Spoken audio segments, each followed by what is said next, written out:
So, after climbing the talus slope, I'm kind of on an exposed, we're in like subalpine environment now. There's lichens, moss, not really any trees. I mean, there's some like conifers, evergreen, but I'm in an exposed area where I'm just walking over a like it's an open rock, and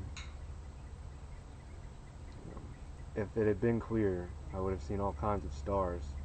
But I stopped in this place because everything was just really still. And then I saw something in the trees, and I looked over, and I'm in just like this kind of dome of my own light. I'm assuming it's from my headlamp. It was really strange. But I thought I see like white lights like flashing in a tree, like, you know, blink. They weren't blinks, they were pulses. But like in the treetops, I'm like, what's going on? What is this white light? And I see like a red light, like blink, like just. And I assumed it was some sort of like bioluminescence. At this point, I just don't know. I don't even know if I'm hallucinating because I've been walking in the dark for such a long time. So it could have been anything. But I stood there long enough to observe. And if you picture in your head what the six side of a dice looks like, 3 sets of 2, one on top of the other, I saw a red light blink, like pulse, you know, appear and disappear, and like this. And then next to it, and then down below, and then down below it again. That marked, you know, like that 6 I was saying. And then a few feet away, this is, the only reason I can see this is because it was emitting a light. You know, otherwise it's just outside of my viewing area, my viewing bubble, because of all the fog and mist and rain.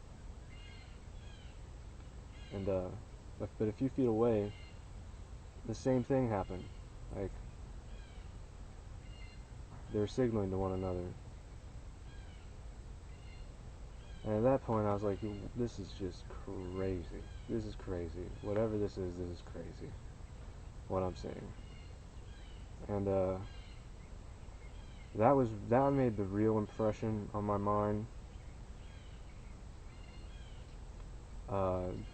There might have been a couple more, I don't really know, because I had been out for a while by then. I was a bit on the tired side. And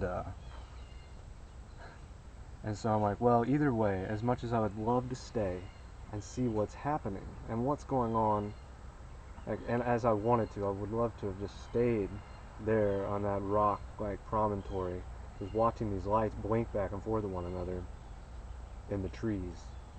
I had to keep moving because, like I said, it's one foot in front of the other. You have a choice to stay there and just experience the exposure, or move on this shelter, which is, you know, more important at the moment, is getting to where I need to get to. I don't want to spend the whole night outside. So I reluctantly leave the area and continue, you know, to the shelter. It's like the shelter that I was going at was, you know, not up on, you know, like midways up the summit of this chairback mountain. But right below it, you had to climb up like 100 feet of, you know, the only switchback I think I remember in Maine was to this shelter. But it was because it was like a muddy, like slate kind of slippery slope, and the switchback went up maybe 100 feet straight, but it was probably like 50 yards of walking to get to this shelter that's just sitting on a little like nook or something, looking out over the valley you just came out of, Gulf Haggis, or Haggis, however you like to pronounce it. But right below that, you know, I'm less than, you know, I'm within like a tenth of a mile, you know, to this shelter. I'm right there. If it had been daylight, I probably could have seen it. But right below it's a bog because Maine is full of bogs. And so, because they had no visibility, and I couldn't find any of the white blazes because of the mist and the washout, uh, I spent 10, 15 minutes of frustrating and sometimes forlorn 10, 15 minutes, moments of, you know, like standing on a little, some solid earth in the middle of this bog. Like, I don't know where the trail goes. Okay, I'll go this way and see if I can find it. And like, wandering off, like, damn it.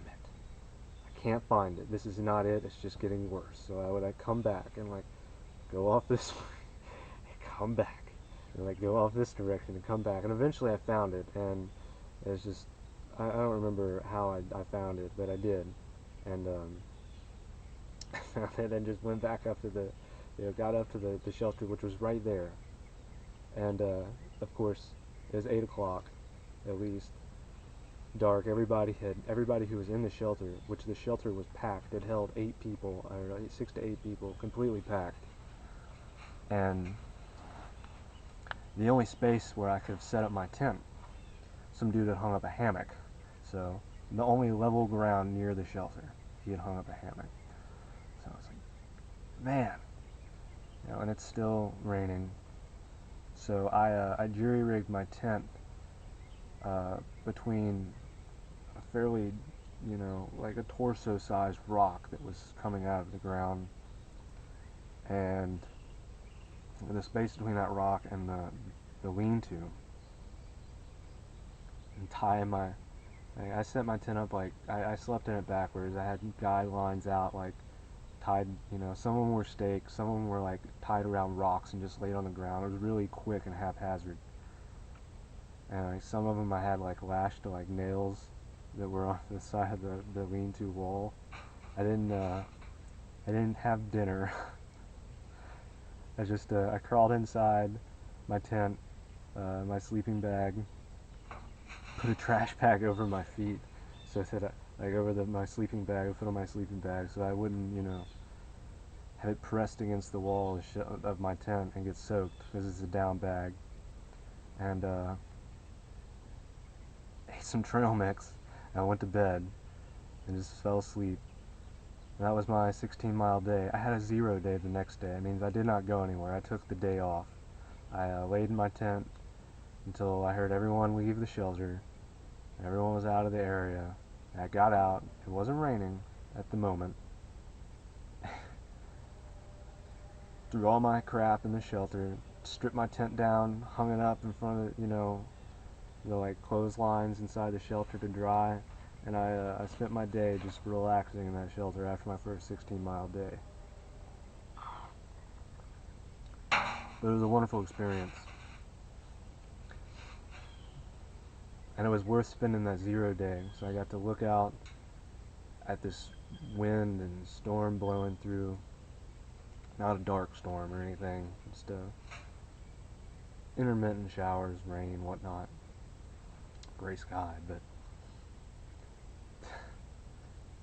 down into the Gulf, haggis and everything, the wind would move through the treetops in such a way that it just looked like an ocean made of leaves.